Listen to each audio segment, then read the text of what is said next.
Précédemment, dans Adolf Hitler, l'itinéraire. On ne peut pas s'imaginer qu'un si petit bébé devienne un tel meurtrier de masse. Hitler est de manière objective un très bon soldat. Ses supérieurs savent qu'ils peuvent toujours compter sur lui. Sa force est avant tout d'être un orateur talentueux, très enthousiaste. Contrairement aux hommes politiques actuels, il écrivait tous ses discours.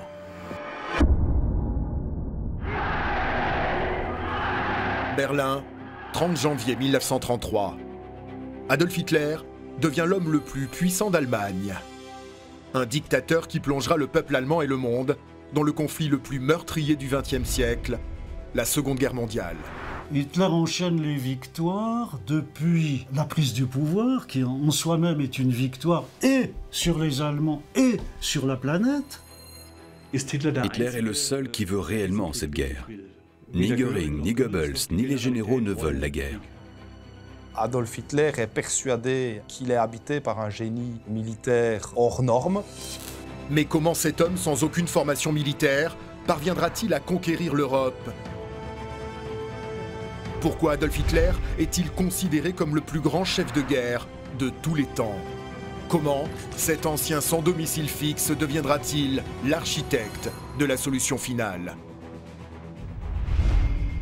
Un homme passionné d'histoire a traversé le monde pour établir la chronologie la plus exhaustive à ce jour. Harald Sandner a passé plus de 20 ans à décortiquer heure par heure la vie d'Adolf Hitler. Où était-il? D'où menait-il la guerre? Quels sont les lieux témoins de ses plus grandes décisions? Là où se trouvait Hitler, se trouvait le pouvoir, peu importe le lieu. C'est le symbole d'une dictature absolue. Plus de 70 ans après la mort d'Adolf Hitler, Harald Sandner a même découvert de nombreuses inexactitudes, y compris dans les publications les plus sérieuses. Il existe environ 80 biographies sur Hitler, mais malgré tout, il y a toujours des erreurs sur les informations données. De la France à l'Autriche, en passant par l'Allemagne et la Belgique, nous sommes partis sur les dernières traces laissées par le dictateur pour comprendre le parcours d'un chef de guerre, l'itinéraire d'Adolf Hitler.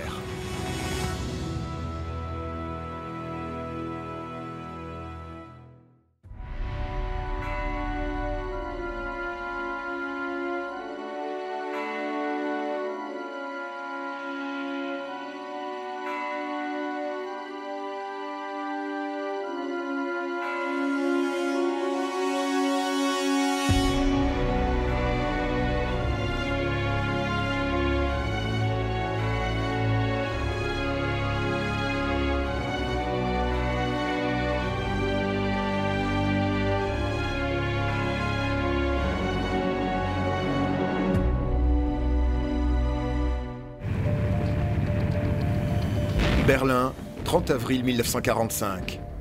Adolf Hitler décide de mettre fin à ses jours. Il vient d'apprendre que les Russes approchent à grands pas de la chancellerie du Reich. Ses troupes ne pourront pas les retenir plus de 24 heures. Hitler sait qu'il a perdu la guerre. Il pense que la vie n'a plus de sens après l'échec de la guerre. Il ne voulait pas de procès. Il ne voulait pas être humilié. Vers midi, le dictateur prend congé de ses plus proches collaborateurs. Puis c'est dans cette pièce, dans son bureau du Führerbunker, qu'il se retire avec sa femme, Eva Hitler.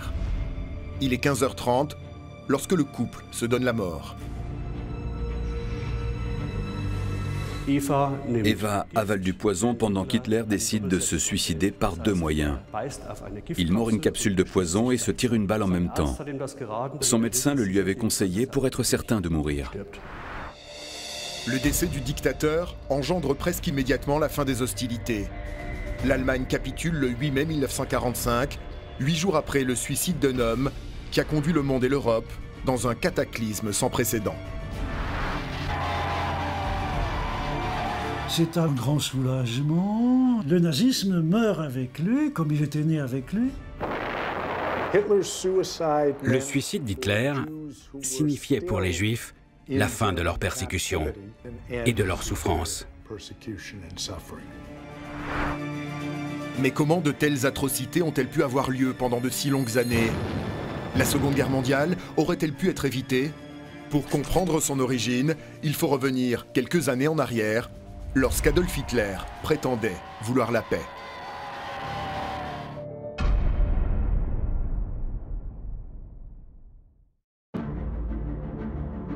Nous sommes le 29 septembre 1938. C'est dans ce bâtiment du centre de Munich que le dictateur allemand Adolf Hitler reçoit les hommes d'État Benito Mussolini, le français Édouard Daladier, ainsi que le britannique Neville Chamberlain. Au niveau international, cette rencontre est décisive. Après avoir rattaché l'Autriche au Reich allemand en 1938, Hitler réclame une nouvelle annexion, celle des Sudètes, la partie nord-ouest de la Tchécoslovaquie. Il la veut envers et contre tout. Hitler veut récupérer tous les territoires où il y a des germanophones.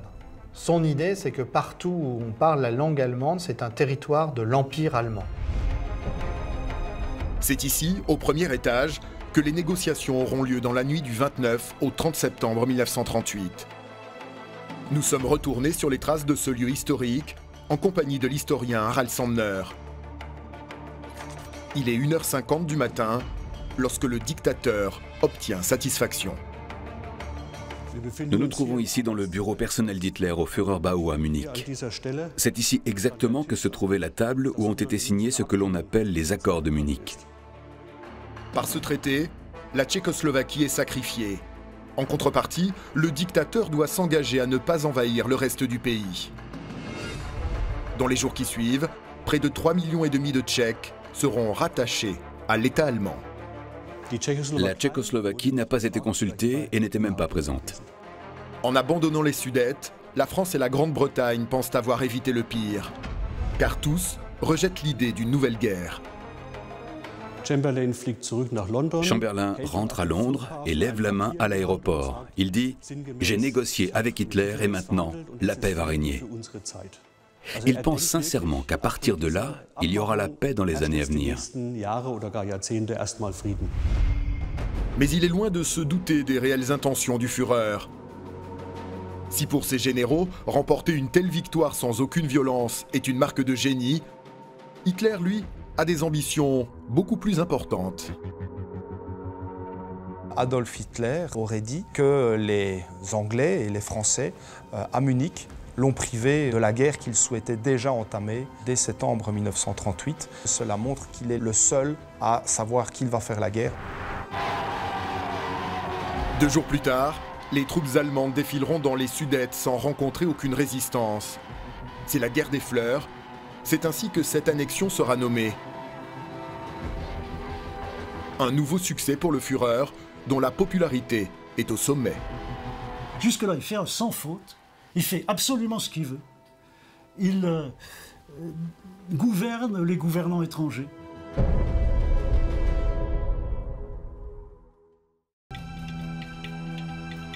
En attendant de vaincre la France et de conquérir l'Est de l'Europe, c'est sur son propre territoire qu'Adolf Hitler sème la terreur. Il mène là une autre guerre, celle de l'exclusion progressive des Juifs d'Allemagne. Lors de la nuit de cristal du 9 au 10 novembre 1938, des milliers de synagogues et de magasins juifs sont saccagés et détruits. Hitler veut pousser les Juifs à émigrer. Certains seront enlevés, puis assassinés. 30 000 hommes juifs sont jetés dans des camps de concentration. Ceux qui promettent de quitter le pays peuvent être libérés. Hitler considérait les Juifs comme des êtres nuisibles. Cette nuit-là, l'Allemagne nazie franchit une étape cruciale dans sa politique antisémite. Dans un discours du 30 janvier 1939 devant le Reichstag, Adolf Hitler annonce l'extermination des Juifs d'Europe en cas de nouvelle guerre mondiale. Une sorte de prophétie morbide qui n'engendrera aucune réaction de la part du peuple allemand. Le 30 janvier 1939 est un projet génocidaire, même si, avec beaucoup d'indulgence, on peut penser que c'est simplement un projet d'expulsion. Avec ce discours, les premières pierres de l'Holocauste sont posées. L'Allemagne change de visage.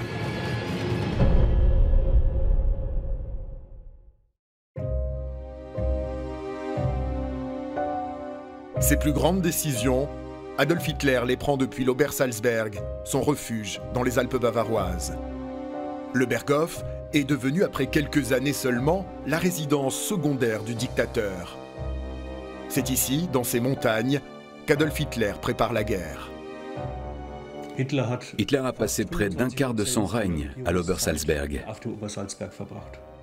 Cette maison, Adolf Hitler prétendra l'avoir louée dès 1928. En vérité, il le fera un an plus tôt. Les raisons sont purement fiscales. Il donnera même plus tard de fausses informations. Il dit qu'il passe très peu de temps à l'Obersalzberg, mais en réalité, il y séjournera beaucoup plus longtemps. Le Berghof est son lieu de résidence préféré. Une fois au pouvoir, il en fera la seconde chancellerie, après Berlin. Il choisit l'Obersalzberg comme siège du gouvernement, parce que ce lieu a une signification stratégique pour asseoir son pouvoir. Il peut s'y retirer pour être seul, mais il peut aussi y accueillir qui il veut, comme des personnalités importantes, car il s'en sert aussi pour mettre en scène sa politique extérieure. La mise en scène, le parti nazi la manie à la perfection. Ici, chaque jour, des milliers de visiteurs se rassemblent pour apercevoir le dictateur. Adolf Hitler leur consacre plusieurs heures de son temps. Il apparaît toujours détendu et souriant. Une grande opération de propagande. Le message de ces images d'Hitler en compagnie de ses visiteurs à l'Obersalzberg, c'est sa proximité avec le peuple. C'est le chancelier du peuple, c'est ainsi qu'on l'appelle. Que serait un chancelier du peuple sans peuple? Pourtant, depuis 6 ans, Adolf Hitler cache un secret aux Allemands. Sa maîtresse, âgée de 25 ans, elle s'appelle Eva Braun. Seuls ses amis les plus proches sont au courant de son existence. Il a cette idée qu'il ne doit pas être marié, pour sa mission politique. Il se présente comme un moine soldat, comme un prophète tout entier dans sa mission. Donc, être marié, ça n'irait pas. Avec une caméra que le dictateur lui a offerte, c'est elle qui filme ces images en couleur de leur vie privée. Eva Braun apparaît heureuse et épanouie.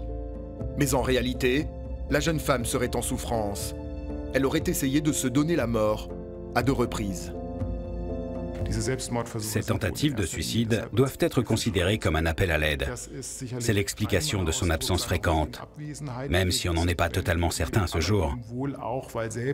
Et même quand Hitler est avec elle, la distance entre eux est relativement grande.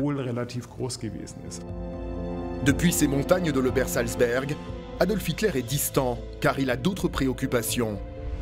Préparer la guerre. Après avoir envahi la Tchécoslovaquie et rompu les accords de Munich, il vient de sceller un pacte de non-agression avec Staline en cas d'invasion de la Pologne.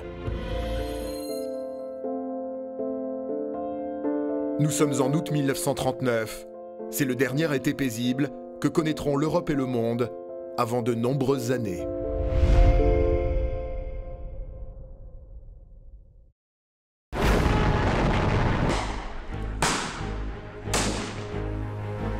Le 1er septembre 1939, Adolf Hitler lance l'offensive de l'armée allemande en Pologne. 2500 blindés et 1300 avions soutiennent près d'1,5 million de soldats au sol. Le dictateur est déterminé, alors qu'une grande partie de son entourage s'oppose à cette intervention. En fait, Hitler est le seul qui veut réellement cette guerre. Ni Göring, ni Goebbels, ni les généraux ne veulent la guerre. Là où Hitler commet une erreur, c'est qu'il pense que même en envahissant la Pologne, les Britanniques et les Français ne réagiront pas. Pourtant, le 3 septembre 1939, Paris et Londres déclarent la guerre à l'Allemagne. Désormais, le conflit est mondial.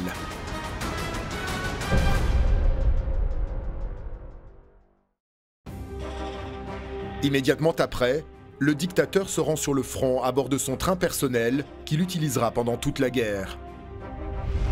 C'est depuis le camp d'entraînement de Grossborn, en Pologne, qu'il suit les opérations de près. Il est fasciné par les scènes de combat qui se déroulent sous ses yeux. Hitler a besoin d'être sur le terrain. Hitler ne reste pas en place, ne reste jamais en place. Il est un homme de rencontre, est un homme de déplacement, qui n'aime pas coucher 2 nuits de suite au même endroit. Il va toujours sur le front et met aussi sa vie en danger. Il s'en fout. Il est persuadé que Dieu le protège et que rien ne pourra lui arriver. Seulement 6 semaines après le début des hostilités, Varsovie est encerclée. La Pologne écrasée, c'est le Blitzkrieg, la guerre éclair. Le jour de la capitulation, Hitler se partage le territoire avec Staline, son ennemi idéologique. Pour fêter sa victoire, l'armée allemande défile dans les rues de Varsovie.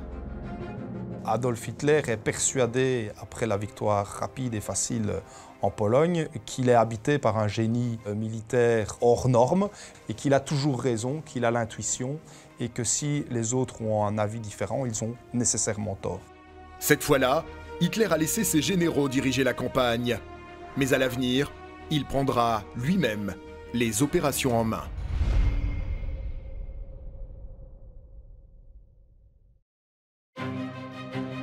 Désormais, près de 3 millions de Juifs sont entre les mains des nazis. Dans la Pologne conquise, ils sont rassemblés et entassés dans d'immenses ghettos. Plus les nazis conquièrent de territoires à l'est de l'Europe, plus ils sont confrontés à des populations juives. Et donc, plus ils se disent qu'ils vont devoir organiser la déportation, puis ensuite l'extermination de populations juives. Au quotidien, leurs conditions de vie sont inhumaines. Ils sont emprisonnés, brutalisés, affamés et tués. C'est comme cela qu'Hitler traite la population juive en Pologne. La faim et les épidémies provoquent la mort de milliers d'entre eux. Dans les années 1940-1941, dans les ghettos les plus importants, 1 millier de personnes mouraient tous les mois.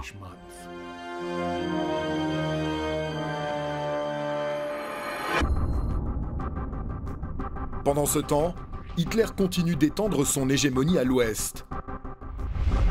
En avril 1940, il envahit la Norvège puis le Danemark. Pour la France, il met en place lui-même la stratégie d'attaque alors qu'il n'a aucune expérience militaire. Mais tout ne se déroule pas comme prévu. Pas moins de 29 fois, il remet l'invasion de la France à plus tard. Expliquer pourquoi la France n'a pas été attaquée plus tôt est très simple. La météo. La météo est importante pour Hitler, car l'armée de l'air a été utilisée pour la première fois massivement et à dessein dans cette guerre éclair. Mais les chars vont aussi jouer un rôle important. Leur fabrication ainsi que l'entraînement des divisions blindées retardent le début de l'offensive. Finalement, c'est le 10 mai 1940 qu'Hitler décide d'attaquer la France. Comme pour la Pologne, l'offensive à l'ouest commence par un engagement massif de l'aviation. En quelques jours, la Wehrmacht écrase les troupes françaises. L'armée allemande apparaît comme un véritable rouleau compresseur que rien ne peut arrêter avec un armement moderne, avec des tactiques hardies, avec des combattants qui sont extrêmement volontaires. Mais pour faire plier la France définitivement, le Führer veut absolument se rapprocher du front une nouvelle fois. Dès le 19 mai 1940, les responsables de la sécurité d'Hitler sont chargés de lui trouver, au plus vite, un nouvel endroit pour y installer son quartier général. Le temps presse, la France peut répliquer à tout moment.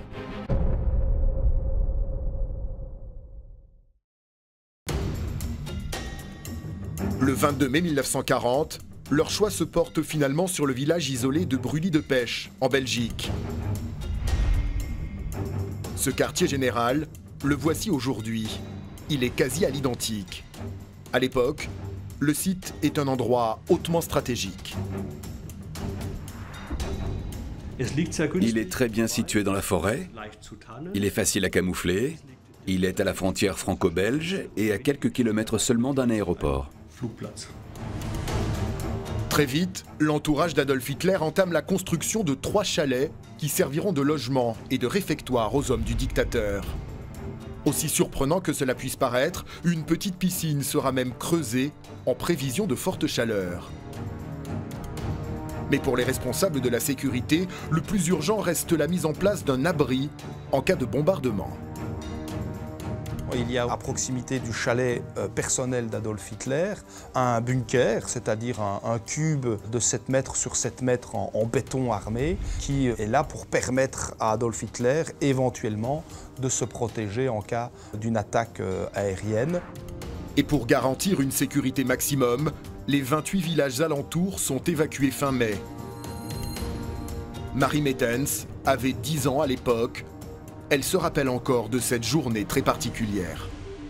Dans l'après-midi, vers 4 heures, il est passé 2 Allemands, pas aimables du tout, ça je me souviens très bien, qui distribuaient des avis comme quoi on devait partir 2 heures après. On était évacués sans savoir où on allait, mais on ne pouvait pas faire demi-tour et on ne savait pas pourquoi. Il y a dans la population un certain nombre de personnes qui sont aussi prises en otage, plus ou moins 80. Et si certaines personnes évacuées tentent de revenir dans leur village, eh bien ces otages risquent pour leur vie. Donc c'est une menace, c'est une pression supplémentaire sur les populations civiles.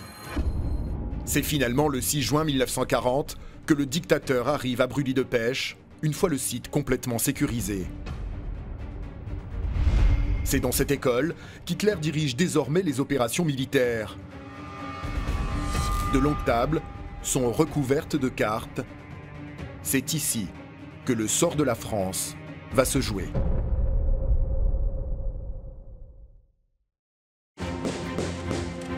Après seulement 2 semaines de combat, les efforts du dictateur sont enfin récompensés.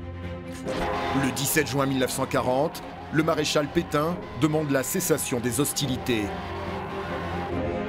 La France est vaincue, le Führer jubile. Hitler est complètement euphorique. Il a réussi en 6 semaines ce que l'Allemagne en 4 ans de guerre n'a pas réussi à faire pendant la Première Guerre mondiale, c'est-à-dire vaincre la France. Le leader nazi ordonne alors à ses services de rédiger au plus vite les conditions de l'armistice. Tout se déroule dans cette église, dans la nuit du 20 au 21 juin 1940. Axel Tixon est le conseiller historique du site de Brûlis-de-Pêche. L'ambiance est un peu particulière parce qu'il y a des bougies autour des rédacteurs. Il faut se protéger d'éventuelles attaques aériennes. Et donc, les jours suivants, Hitler, avec ce texte, va l'imposer à la France à Compiègne. Adolf Hitler convoque les représentants français à Compiègne, dans le wagon où les Allemands ont dû reconnaître leur défaite en 1918. Cette victoire constitue pour le dictateur une revanche sur la Première Guerre mondiale, un rêve devenu réalité. Dans les jours qui suivent, Adolf Hitler visite Paris. C'était son rêve d'entrer dans la capitale française. Il s'y rendra le 23 juin 1940. Pourtant, l'historiographie actuelle donne 2 dates différentes pour la venue d'Hitler à Paris. Certains auteurs en ont même déduit qu'il l'aurait visité à 2 reprises. Ce n'est pas vrai, bien entendu. Hitler n'est venu qu'une seule et unique fois à Paris le 23 juin, de 4h05 à 9h du matin. Ce jour-là, le dictateur s'empresse de se rendre à l'Opéra de Paris, avant de se faire prendre en photo devant la Tour Eiffel. Une image très symbolique qui fera le tour du monde. À partir de ce moment-là, Adolf Hitler est considéré par les médias comme le plus grand chef de guerre de tous les temps.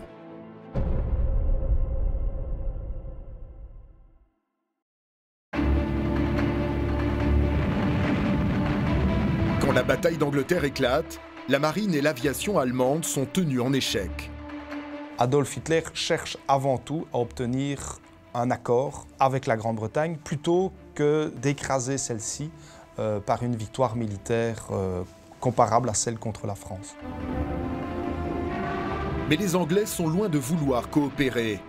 Ils répondent à toutes les attaques allemandes avec une résistance féroce. C'est le premier tournant de la Seconde Guerre mondiale. Hitler a encore beaucoup de mal à le croire. Il espère que l'Angleterre va tomber comme un fruit mûr. Alors que les premières bombes anglaises s'abattent sur le sol allemand, Hitler, lui, n'a qu'une seule obsession: mettre ce qu'il a de plus précieux au monde en sécurité. Et contre toute attente, il s'agit de sa collection d'œuvres d'art.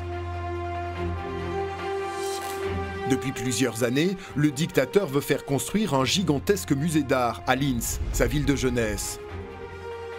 Il a pour ambition d'exposer les chefs-d'œuvre les plus réputés de toute l'Europe.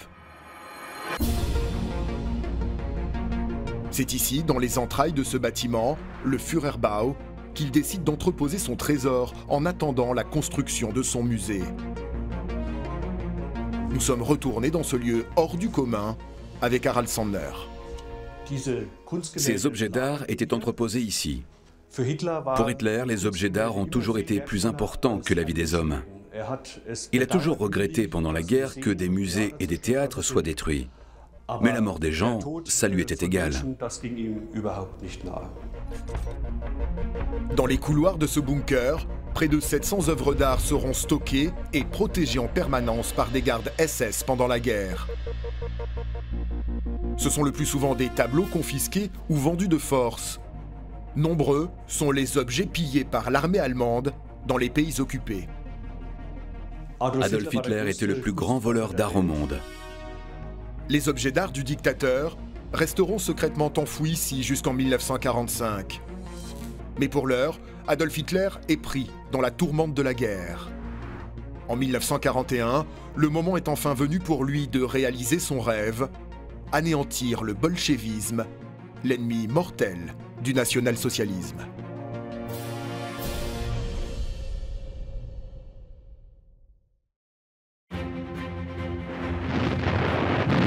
Le 22 juin 1941, Hitler lance l'offensive contre l'URSS. C'est l'une des plus grandes invasions de l'histoire militaire.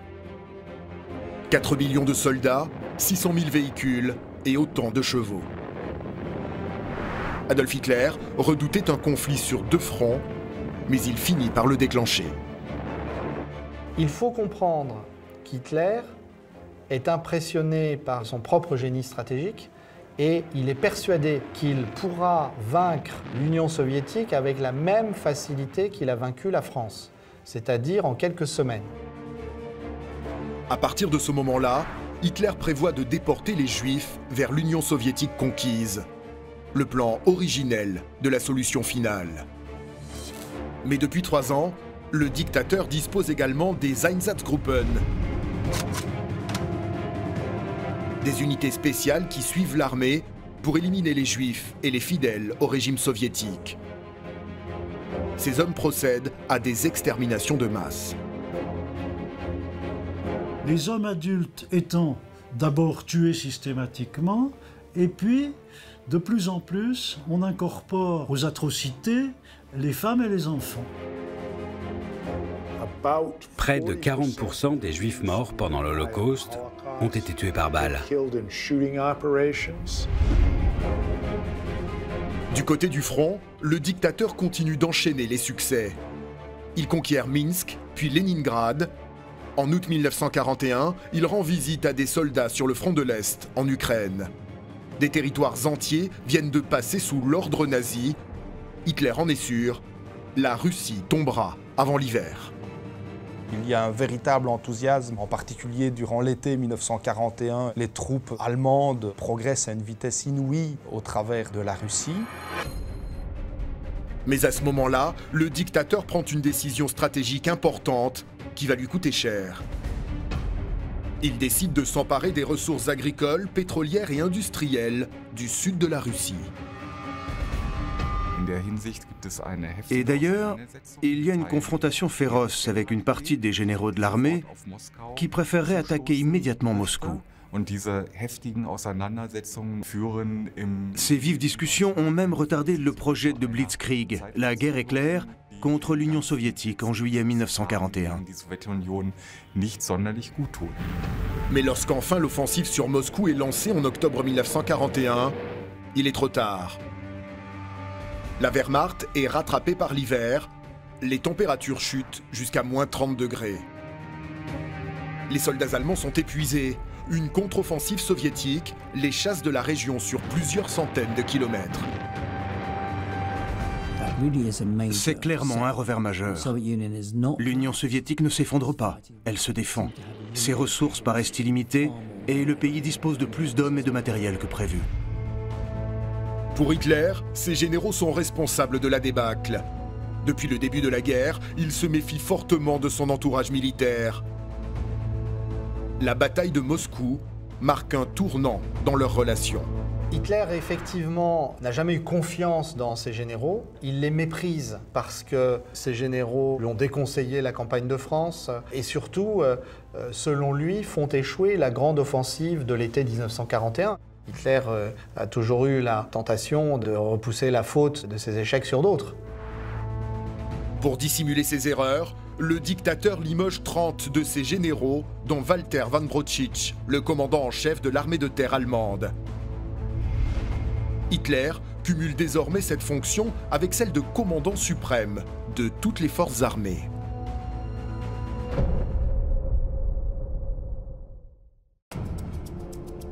Dès le mois de juin 1941, le dictateur se retranche alors dans son quartier général de Pologne, situé à 6 km de Rastenburg. C'est depuis ce vaste complexe de bunkers et de souterrains qu'il pilote la guerre en Russie. Son nom de code, Wolfschanze, la tanière du loup.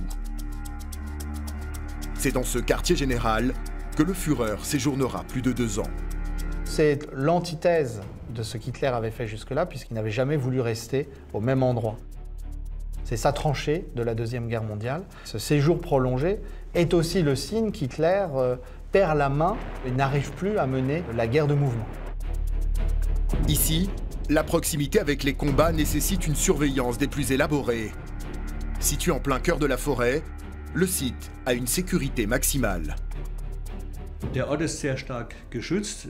Le lieu est très protégé. Aux alentours, il y a un champ de mines avec 50 000 mines. Il y a bien entendu des obstacles naturels, des lacs et des marais, puis tout autour du site, une clôture. Des miradors sont installés et des tranchées sont creusées pour dissuader l'ennemi de s'approcher. La cinquantaine de bâtiments et de bunkers est surplombée par des mitraillettes et par des projecteurs camouflés par la végétation environnante. Tout a été minutieusement pensé. Hitler a toujours le sentiment de pouvoir être menacé par un ennemi intérieur, et parce que d'autre part, on peut toujours imaginer une opération commando contre le repère. Il y a des sas de sécurité successifs, il est extrêmement difficile de pénétrer jusqu'à l'endroit où se tient Hitler. Près de 6000 personnes vivent en permanence sur ce site. Alors que des milliers de soldats meurent chaque jour sur le front, ici l'entourage d'Hitler bénéficie de nombreuses infrastructures pour se détendre. Un cinéma, mais pas seulement. Il y avait un sauna parce que certains militaires aimaient le sauna. Bien entendu, Hitler n'y a jamais mis les pieds. En règle générale, le dictateur se lève rarement avant midi. Ensuite, il prend la plupart de ses décisions militaires. Et vers 2 h du matin, il a toujours le même rituel. Il prend du thé avec ses secrétaires les plus proches, et comme à chaque fois, les discussions tournent autour de lui. Les monologues d'Hitler sont pour son entourage de plus en plus difficiles à supporter. Ce sont toujours les mêmes thèmes qui reviennent, toujours la même chose. Les secrétaires se relaient pour l'écouter, bien entendu, elles n'ont pas le choix. Pour Hitler, c'est une façon de se déconnecter de la guerre. À ce stade du conflit, Adolf Hitler a compris que l'invasion de l'URSS serait plus compliquée que prévu. Il renonce à son projet de déporter les Juifs vers l'Union soviétique occupée. C'est donc en Pologne, à l'automne 1941, que le projet de solution finale verra le jour.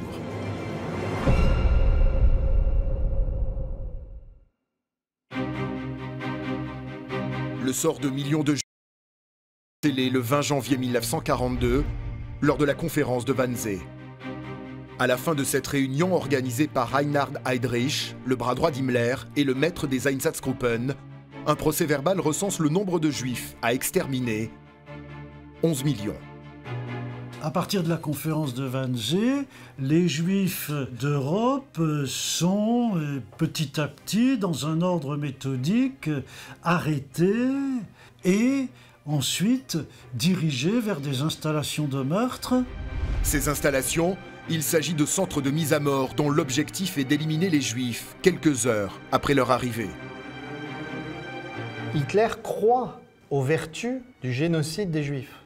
Il est persuadé que s'il tue les Juifs massivement, il va reprendre l'avantage géopolitique, puisque les Juifs sont les auxiliaires de tous les ennemis de l'Allemagne. S'ensuit dès le printemps 1942 le début de la sélection à Auschwitz et la rationalisation du processus d'extermination. Les plus faibles seront directement envoyés dans les chambres à gaz. Jamais Adolf Hitler ne se rendra dans un camp de concentration. Hitler ne s'est jamais confronté aux conséquences directes de ses actes. Il n'a bien entendu jamais visité un camp de concentration, contrairement à Himmler.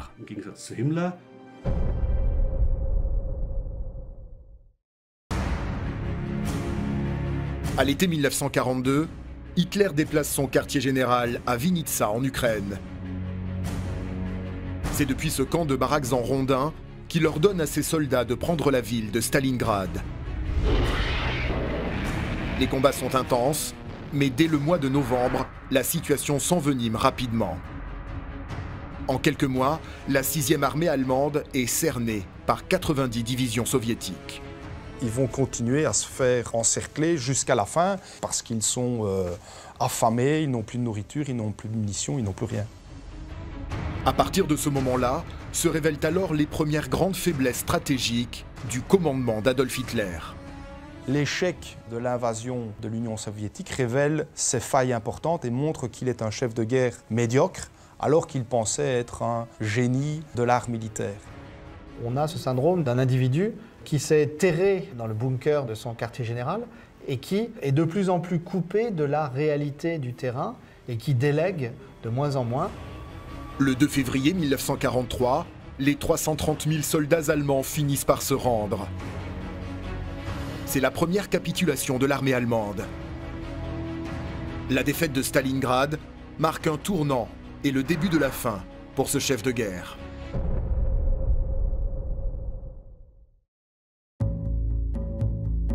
Peu de temps après la défaite, Hitler quitte son quartier général pour se rendre en Autriche, dans l'abbaye de Saint-Florian. Le dictateur assiste à un concert religieux avec ses plus proches collaborateurs. Harald Sandner a découvert cette photo inédite du dictateur, prise sur place, mais jamais publiée auparavant. Il a même tenu à nous montrer ce lieu, dont la symbolique est très forte. Adolf Hitler était exactement assis à cet emplacement le 4 avril 1943. On avait mis 2 rangées de chaises pour lui et son entourage. Ce jour-là, l'attitude du Führer en dit long sur son état d'esprit. La bataille de Stalingrad semble l'avoir profondément affecté. Il montre sur cette photo des sentiments, ce qu'il ne faisait jamais en tant que Führer. Il est pensif et replié sur lui-même. Et je suis sûr qu'il sait que la guerre est perdue.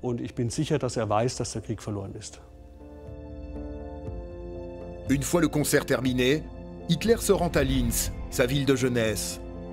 Il ne le sait pas encore, mais c'est la dernière fois qu'il aura l'occasion de la visiter.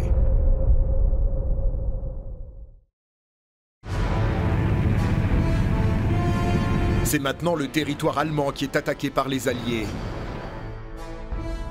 Hitler est dans son quartier général de Pologne et les mauvaises nouvelles affluent de partout. L'Allemagne est bombardée, des villes entières sont rasées, les pertes civiles sont considérables. Ça ne l'intéressait pas, c'était juste des bâtiments, c'était juste des hommes, c'était insignifiant. Mais ce qui va le déstabiliser, c'est le débarquement allié en Normandie le 6 juin 1944. 130 000 hommes traversent la Manche depuis l'Angleterre. En 24 heures, les lignes sont enfoncées, les soldats allemands débordés. C'est un succès. Hitler est furieux contre ses généraux. Ils ne sont pas assez forts, ils ne sont pas assez durs.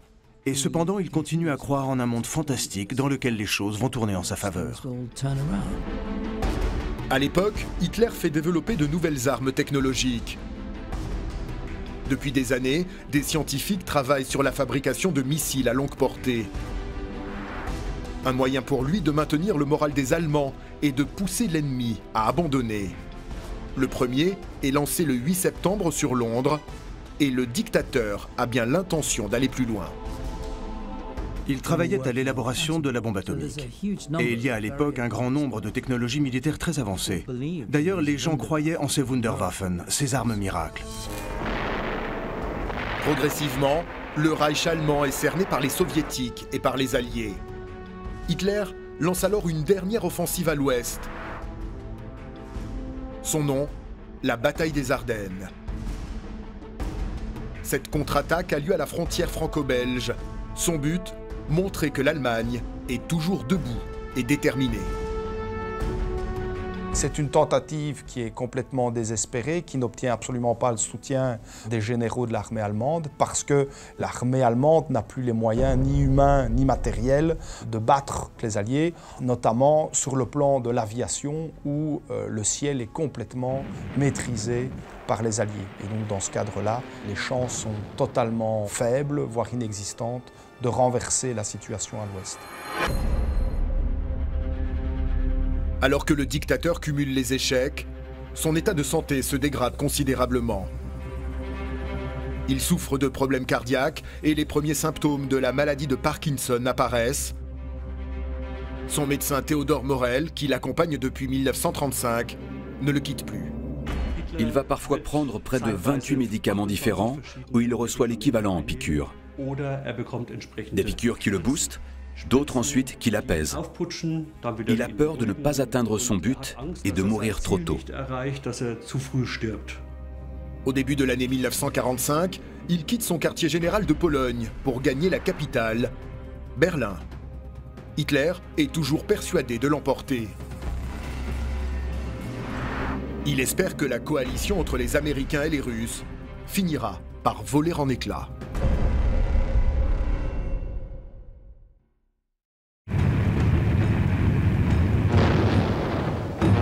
Nous sommes en mars 1945. Les bombardements s'intensifient sur la capitale allemande. Le dictateur s'enterre 8 mètres sous terre dans son Führerbunker. Il s'agit d'un complexe d'une vingtaine de salles souterraines dont l'unique objectif est de le protéger des attaques aériennes. Les murs extérieurs font près de 4 mètres d'épaisseur. Le plafond, lui, est en béton armé et renforcé par des poutres métalliques. L'édifice semble quasi indestructible. Voici la maquette du bunker du Führer dans le jardin de la vieille chancellerie de Berlin. Hitler et Eva Braun vivent dans 6 pièces, chacun à sa chambre. Une pour Eva et une pour Hitler. Une pièce importante est aussi la salle de commandement, où ont lieu quotidiennement les points sur la situation. C'est ici qu'Adolf Hitler mène la fin de la guerre. De l'autre côté de l'espace réservé au dictateur, les 6 autres pièces sont occupées par ses plus proches collaborateurs. Son médecin personnel Theodor Morell, Goebbels, ministre de la propagande, mais aussi le personnel de maintenance. En tout, une dizaine de personnes vivent avec lui. D'après la légende, ce complexe serait relié à l'extérieur par de nombreux tunnels souterrains. Une information fausse, d'après les historiens. Toutes les rumeurs sur d'éventuels tunnels reliés au métro, voire à une rue secrète conduisant à l'aéroport Tempelhof, sont exactement cela, des rumeurs. Le bunker n'a pas d'autre sortie que l'entrée principale et celle de secours donnant sur le jardin. Mais à l'époque, le dictateur ne sort qu'à de très rares occasions. L'armée rouge est en passe de se frayer un chemin vers Berlin. Il n'est en sécurité nulle part.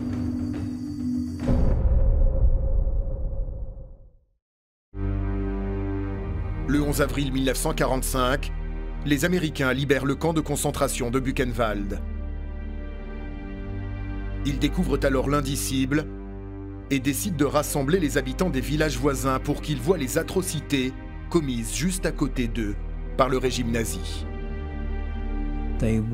Ils ont été profondément choqués et très ébranlés. Mais en réalité, ils n'ignoraient pas l'existence du camp. Ils étaient au courant des exterminations des Juifs dès le printemps 1942. Il était impossible de faire comme si vous ne saviez pas. Près de 56 000 détenus trouveront la mort dans ce camp. Les Russes pénètrent par milliers dans Berlin. Hitler est fou de rage lorsqu'il apprend la nouvelle. Hitler reconnaît, dans l'après-midi du 22 avril, lors d'un briefing, qu'aucune troupe ne viendra le libérer. Et il avoue, pour la première fois, ici, que la guerre est terminée. Il annonce aussi que, si rien ne va plus, il se tirera une balle dans la tête. Encore aujourd'hui, de nombreux documentaires présentent cette image comme étant la dernière photo prise d'Adolf Hitler de son vivant. Or, la vérité est bien différente. C'est faux, bien entendu. La véritable dernière photo d'Hitler a été très certainement prise le 20 avril, lors de son dernier anniversaire dans les ruines de l'ancienne chancellerie du Reich. Les historiens sont unanimes sur la question. C'est bien la dernière photo du dictateur. Sur ce cliché, Adolf Hitler est en compagnie de l'adjudant-chef Julius Schaub, chargé dès le lendemain de détruire ses papiers personnels à l'Obersalzberg.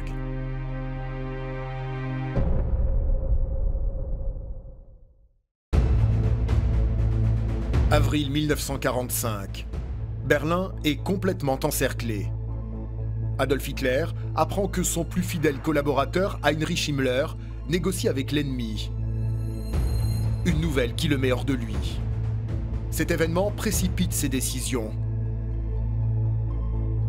Dans la pénombre de son bunker, il épouse sa compagne de longue date, Eva Braun, dans la plus stricte intimité.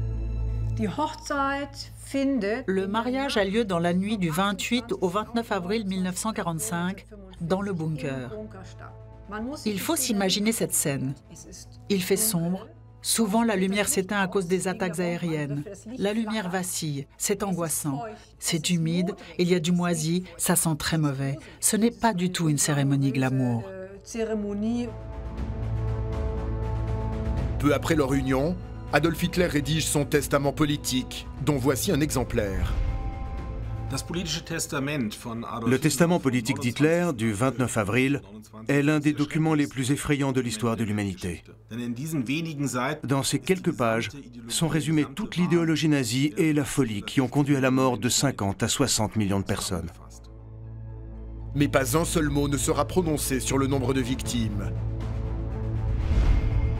Le dictateur s'en prend une nouvelle fois aux officiers de l'armée allemande, qui n'ont pas été à la hauteur, mais également au peuple allemand, pas assez combatif à ses yeux. Tous sont responsables de la défaite, les Juifs en premier lieu.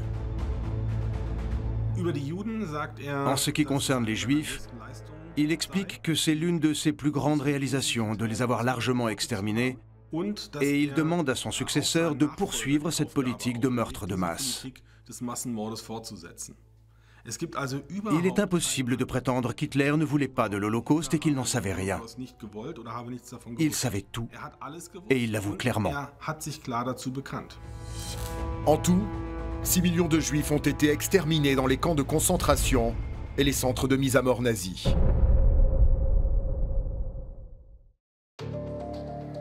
Le 30 avril 1945, le dictateur se donne la mort dans son bureau du Führerbunker. Eva Hitler meurt à ses côtés. Mais l'itinéraire du dictateur ne s'arrête pas là. 30 minutes seulement après sa mort, son corps est transporté puis brûlé par son majordome Heinz Linge dans le jardin de la chancellerie. Telle était sa dernière volonté. Hitler ne voulait surtout pas que son cadavre subisse le même sort que celui de Mussolini, qui avait été pendu la tête en bas à une station d'essence à Milan et qui avait été vandalisé. Le corps est aspergé d'essence et le feu y est mis. Simplement, comme tous ceux qui ont organisé ça ont pris la poudre d'escampette, personne n'a vérifié que les restes d'Hitler avaient été brûlés jusqu'au bout. Ils sont donc trouvés par des soldats soviétiques. Mais voilà, personne n'est réellement en mesure d'identifier le cadavre comme étant celui du dictateur. Pour en avoir le cœur net, c'est ici, dans ce quartier du nord de Berlin, que Staline ordonne des analyses supplémentaires. Sur la base de cette autopsie, on identifie clairement le cadavre à partir de ses dents comme étant celui d'Adolf Hitler. Une information capitale que Staline et ses services secrets cacheront au monde entier pendant de nombreuses années. Les historiens ont plusieurs hypothèses à ce sujet. Je pense que c'est parce qu'il voulait semer le doute et la confusion à l'Ouest. Il pouvait ainsi justifier une politique plus dure envers l'Allemagne d'après-guerre. Une politique construite sur la peur qu'Hitler revienne un jour, comme Napoléon l'avait fait, et qu'il recommence tout à zéro.